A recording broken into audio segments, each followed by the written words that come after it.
მოგესალმებით ძვირფასო YouTube-ის მსმენელებო და მაყურებლებო, დაგემოვნეთ ახალი ვიდეოთი.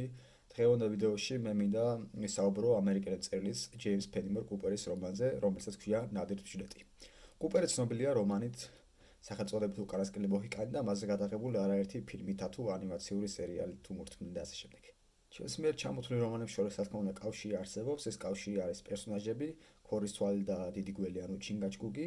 უკანასკნელი მოჰიკანი უფრო ადრე დაიწერა, თუმცა ნადირ ჯილეტში მოქმედება ბევრად ადრე ხდება, როდესაც ჩვენი პერსონაჟები ჯერ კიდევ ახალგაზრდები არიან და ჯერ კიდევ არ შეუბიჯებიათ ფეხი ომის ბილიკზე, ანუ მათ ჯერ კიდევ არ მოუკლავთ ადამიანი. რა ხდება ნადირ ჯილეტში? ახალგაზრდა ბელად ჩინგაჩგუს მოსტაცებენ საცოლეს ბოროტინდიელები, ჰურანთა ტომის წარმომადგენლები და დასახმარებლად მიმართავს თავის მეგობარ ნეტი ბამპოს, იგივე ნადირ ჯილეტს, რომელიც ინდიელების სოფელში გაიზარდა და კარგად იცის მათი ტრადიციები და მათი ცხოვრების წესი და ნადირ ჯილეტი მიემართება მეგობრის დასახმარებლად, როდესაც გზად გადაწყდება თავის ძველ ნაცნობს ადლაბიჯა ჰარის, რომელიც არის საკმაოდ მაღალი, ტანადი, სიმპათიური და კარგი მონადირე ახალგაზრდა. იგი მიემართება ტბისკენ, ტბაში დგას ხის სახლი და მასში ცხოვრობს ტომას ჰატერი, რომელიც ამობერო უწინ მეკობრე იყო, რომელსაც ჰყავს ორი ქალიშვილი. და რადგან ერთი გზა ადევთ ერთმანეთს ერთად განაგრძობენ მოკლედ ისინი გზას და აქედან იწყება სწორედ ამბის თხრობა, ისინი მიადგებიან ტბას, ფუღუროში პოვიან კანოეს, კანოე ერთგვარი ინდიელების ნავი იყო, საკმაოდ სუბუქი, რომელიც არ იძირებოდა და მასში შეიძლებოდა 2-3 კაცი თავისუფლად მოთავსებულიყო და ამ კანოეს საშუალებით მიაღწევენ ამ ხის სახლს და აღმოაჩინული ქარავინ არ არის და ჰარის მოუვა იდეა, რომ ბებერ ტომასო კიდობანიც აქვსო. ანუ მცურავი, მოძრავი სახლი და კანოეთი გაემართებიან, იპოვიან მას და მოუწევთ ინდიელებთან შერკინება, ჰურონებთან, რომლებიც იმ მომენტში დაბანაკებული არიან ტბის მახლობლად. და იმ მომენტში ადამიანის სკალპებზე არის საკმაოდ დიდი ჯილდო დაწესებული. სკალპი არის ადამიანის, ანუ თავის ზედა ნაწილი, რომელზეც აი ეს კანი, რომელზეც თმა მოდის. და ინდიელები ადამიანს მოკლუს, ზოგ შემთხვევაში კი ცოცხალსაც აჭრიდნენ და აბარებდნენ ინგლისელები ან ფრანგები მას ამ ყველაფერში ფულსაც კი უხდიდნენ. და არა მარტო ეს ხო ინდიელების ტრადიცია იყო, მარტო სიხარბე არ იყო, მაგრამ სიხარბე ძლევთ ადლაბიჯა ჰარისა და ბებერ ტომს და გადავლენ ნაპირზე, რათა მძინარე ინდიელების ბანაკს თავს დაესხან და სკალპი მოიპოვონ და მათ შეიპყრობენ და საბოლოოდ ნადირ ჯილეტს მოუწევს ტბის გულში არსებულ ხის სახლში გამაგრება და დაცვა ტომასის ორი ქალიშვილის დაცვა. ესენი გახლავთ უფროსი ჯუდითი, საკმაოდ ლამაზი გოგონა, რომელიც უყვარს ადლაბიჯა ჰარის, თუმცა შემდგომში ჯუდით შეუყვარდება ჩვენი ნადირ ჯილეტი, რომელიც გარეგნულად არც ლამაზი შესახედი არის და ხშირად აქვს ხოლმე ამაზე საუბარი თვითონ ადლაბიჯასა და ნადირ ჯილეტს.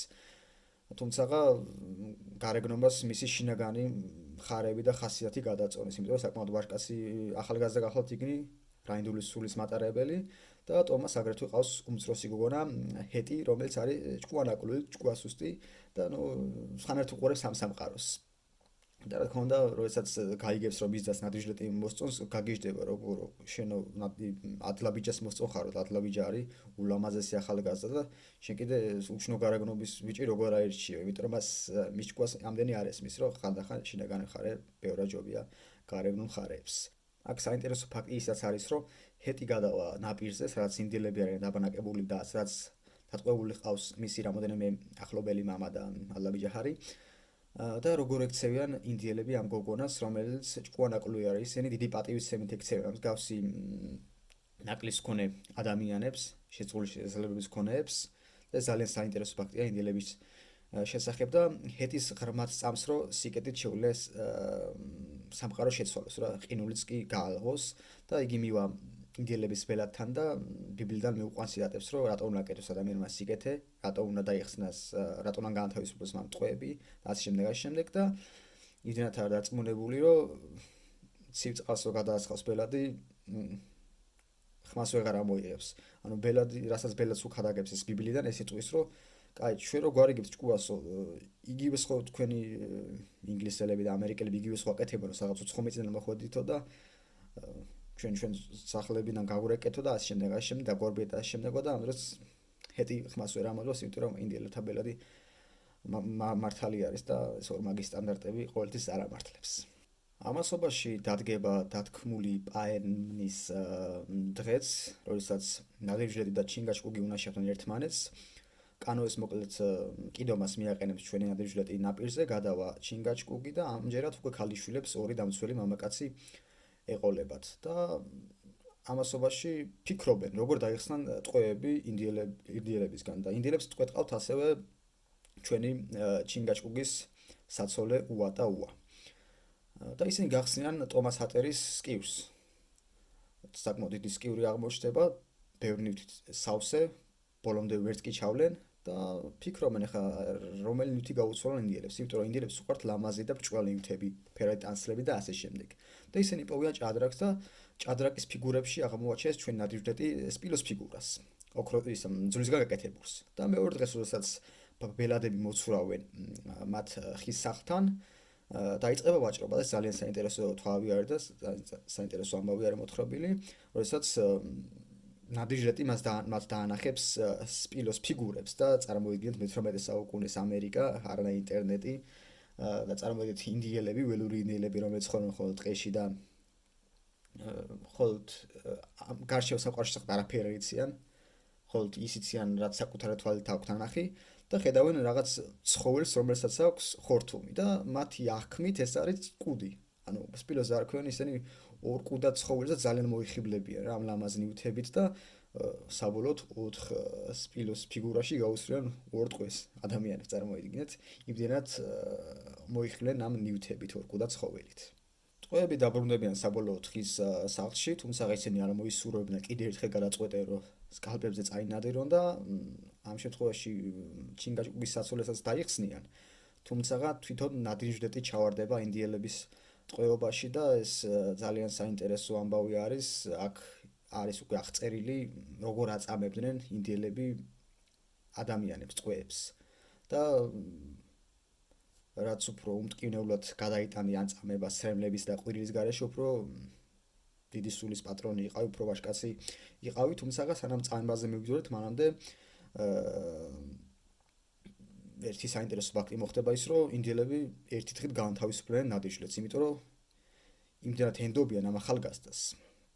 იმდენ სანდო პიროვნება არის, რომ უფლებამოსილს იცემენ, რომ ერთი დღე გაცურვეს ტბაში, თავის მეგობრები მოინახულონ, რაღაც ინდიელების პირობები გადასცეს და მეორე დღეს დათქმულ დროზე გადავა ის ნაპირზე, დაუბრუნდება ინდიელებს და ისინი პირს დააღებენ და შემდგომ მოუწონებენ, იმიტომ რომ ბოლო წამს ყველას ეჭვი ეპარებოდა და ალბათ აღარ დაბრუნდებაო და თავის მეგობრებთან ეცდება აი ტბის სახლის დაცვასო. და ამასობაში წამება იწყება ამდაგვარად, რომ ტყვეს მიაკრავენ ხეზე, თოკებით მიაბავენ და ახალგაზრდა ინდიელები მას ესვრიან ტომაჰავკებს. ტომაჰავკი იყო ინდიელების პატარა, საკმაოდ მოსახერხებელი ცული, ნაჯახი.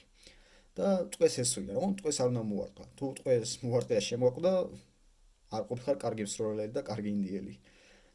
და ესვრიან, რომ ბროდის დააშინონ. და მანამდე ნადირჟედს რამოდენიმე ინდიელი შემოაკვდა. გაქცევის რა თავდაცვის დროს და ზოგიერთი დაღუპული ინდიელის ნათესავი იმდენად არა გამწარებული, რომ შეიძლება ნადირჟედს პირდაპირ შუბში გაუქანოს ცული, ამიტომ ესეთი ახალგაზრდები მოარიდეს. მოკლედ ნადირჟედის ესროლეს, თვალიც კი არ დაუხამხამები არა და ისეთი ფაქტი არის ხა რაღაც ბასრისაგანი მოფრინავს შესკერა თვალი არ დაუხამხამო ძნელა. საკუთარი ხელი რო მოიქნიო საკუთარ სახესთან, მაგდროსაც კი დაახამხამებ, საკუთარ თავს კი არ ენდობი და ეხლა ვიღაც უცხო გესვრის რაღაცა იერარქს რომელსაც შეიძლება შენ მოკლას და წაგიყოლოს ამ ქვეყნიდან, რავი, ძნელია. ესეთ დროს თავი შეიმაგრო და სახე არ გაწიონ, თვალი არ დაახამხამო და ამ გამოსას ჩააბარეს პირველ გამოსას. მეორე გამოსა არის რომ თოკებს ახსნიან და ინდიელი ქალები დაესწევიან და ლანძღავენ, თათხავენ და 1000 უბედურებას ეძახიან და თუნდაც არ გესმოდეს მათი ენა, იმდენად საზღარი მოსმენი იყო თურმე ეს ინდიელთა ეს წყევლა კრულა ქალების, რომ ითრუნებოდი რა. და ძალიან ცუდად მოქმედებდა ადამიანის ფსიქიკაზე და ემოციებზე. და მესამე დასჯის მეთოდი იყო ესეთი, რომ ახურებდნენ მოკლედ ხის ტოტებს, თხლად ჭრიდნენ და შემდეგ ჭხილების ქვეშ უყრიდნენ ტყვეს ან კანში, სხეულში, ასე შემდეგ და ნადირჟედი ამ ყველაფერს გადაურჩება, იმიტომ რომ ინდიელების ერთ-ერთი ქვედანაყოფი მოვა დასახმარებლად და გადარჩება. აგრეთვე ცოტა უკვე უნდა დავბრუნდე, როდესაც ჩვენ პერსონაჟს შეერქმევა მას ქორის თვალი, მის ნამდვილ სახელი იყო ნეტი ბამპო, ამ წიგნში ქვია უკვე ნადირჟლეტი და შემდგომ დაერქმევა მას ქორის თვალი და როგორ დაერქმევა, ეხლა მოვყვები, როდესაც იგი გადავა ნაპირზე კანოეს საპოვნელად, ამ დროს დაინახავს ერთ-ერთ ინდიელს. რომელიც უმტკიცეს, რომ ეს კანოე ჩემი არისო. ნადირჟლეტი ეუბნება, შენი როგორ მე მოვსურდი აქ ჩემი და ჩემი მეგობარი მოვსურდი ჩემი რაღაცა კამათი იქნება და ბოლოს თითქოს ინდიელი დაჭირდება რა მის სიტყვას რა. კაი ძმაო, შენი ყოფილა ეს ნავიო და მე რა ხელი მივიღე ამ ყველაფერში და ხელში ამოვართმენ ერთმანეთს და ნადირჟლეტი მიდის ტბისკენ, კანოისკენ რო ხის სახლისკენ გაცუროს და ინდიელი თითქოს თავის გზას დაადგება, მაგრამ ნადირჟლეტი ალენდობა. ინდიელი ჩასაფრდება ბუჩქებში, იარაღს მოიმარჯვებს, რომ ნადირჟლეტს ზურგში დაახალოს. ნადირჟლეტი წამიერად მოbrunდება, ეგრევე იპოვის სამიზნებს და ტყვიას დაახლებს და ინდიელს მოკლედ სასიკვდილოდ დაჭრის. და ინდიელი ფიქრობს, რომ დამთავრდა ჩემი დღე, იმიტომ რომ მათი ტრადიცია იყო, რომ ესე დაჭრილ ადამიანს კალს ხიდნენ. მაგრამ ნადირჟლეტი კაცი არ არის, რომ დაჭრილ ადამიანს ამ ტყვეს ასე სუზად მოექცეს რა, იმიტომ რომ ყველა ადამიანი, რომელიც მეომარი არის, დიდ პატივისცემას იმსახურებს და პატივისცემით უნდა გაასცილო ამ ქვეყნიდან იმ ქვეყანად. და ნადირჟლეტი მუხზე დაისვენებს ამ მომაკვდავ ინდიელს და თავზე ეფერება რა, უმსუბუქებს რა ბოლო წუთებს და ინდიელი რა თქმა გაუგნებულია რა. და საბოლოოდ იგი მას ქორის თვალს უწოდებს. ანუ მახვილი, იმიტომ რომ ქორს აქვს მახვილი მზერა და შენც მახვილი მზერა გაქვსო ახალგაზრდაო, იმიტომ რომ ჩასაფრებული ბუჩქების ჩასაფრებულიც კი მიპოვე და მე უკეთეს პოზიციაში ვიყავი, მაგრამ შენ უარესი პოზიციიდან მაინც მიპოვე და ტყვია დამახალეო და გადაერჩინე შენი სიცხლეო და ასე დაერქვა მას ქორის თვალი და აი უკანასკნელ მოჰიკანში სწორედ ქორის თვალი ეწოდება მას, თუმცა უკანასკნელ მოჰიკანი როგორც აღნიშნე თავიდან უფრო ადრე არის დაწერილი. და საინტერესო ის არის, რომ უკანასკნელ მოჰიკანში ჩვენი ნადირჟლეტი არის ძალიან ათეისტი ურწმუნო არის და უფრო ინდიელებისკენ იხება ვიდრე რაღაც ბიბლია და ასე შემდეგ რა. ამ წიგნში არის საკმაოდ მორწმუნე და მიუხედავად იმისა, რომ წერა-კითხვა არ იცის, მოსმენილი აქვს ეთქვა ბიბლიდან რაღაცა კონკრეტული თავები და სწამს რა ამ ყველაფრის და ძალიან ვაჟკაცი არის რაინდული სულის პატრონი და სასიამოვნოა მისი დიალოგების საკითხვა და ზოგადად ინდიელებთან როგორ საუბრობს სახალგაზრდა და ასე შემდეგ. ყველა ძალიან კარგად იკითხება მოკლედ კუპერის წიგნები და ძალიან მიყვარს განსაკუთრებით ეს წიგნი. პარალელების გავლება შეიძლება პრინციპში მუსიკასთან, კერძოდ კი მეტალში, მოგეხსენებათ ამ ჟანრს აქტიურად უსმენ და ბევრ ჯგუფს აქვს სიმღერა დაწერილი ინდიელებზე, Saxons, Wasps, Manowars და ასე შემდეგ და თუ მაინც გამოვყოფდი გერმანულ ჯგუფ Running Wild-ის სიმღერას The Last of the Mohicans, 11 წუთიანი სიმღერა, რომელიც თარგმნილია როგორც უკანასკნელი მოჰიკანი და მთლიანი წიგნის შინაარსი არის ამ 11 წუთში ჩატეული და გიჩერდით მოусმინოთ ამ სიმღერას. აგრეთვე უკანასკნელი მოჰიკანი ახან უფრო ადრე იყო დაწერილი, იქ პირველი ბრძოლის სცენა ცოტა სხვანაირად იყო აღწერილი, როგორ მოკლა ქორისელმა პირველად ადამიანი და ნადირჟლეტი სხვანაირად არის აღწერილი. აგრეთვე ეს პერსონაჟები ქორის თვალ და ჩინგაჩკუგი ხვდებიან კუპერის სხვა რომანში, რომელსაც ქვია პიონერები, თუმცა იქ უკვე მოხუცები არიან და მეორე ხარისხოვანი აკესრიალ და ლადგიჟდები მაგ წიგზე ვერ ვიტყვიო, მაგრამ უკანასკნელი მოჰიკანი და ნადირჟლეტი მართლა ძალიან კარგი საკითხავებია და გირჩევდით, რომ მათ ჩაუჯდეთ, ვისაც გიყვართ ეს ჟანრი, ინდიელები, თავგადასავლები, ომები და მთელი ამბები. დღეს კი ამით დაგემშვიდობებით, სრული სამი შეგიძლიათ მოიწონოთ ეს ვიდეო, გამოიწეროთ ჩემი არხი და შევხვდებით მომავალ ეპიზოდში. კარგად ბრძანებოდეთ.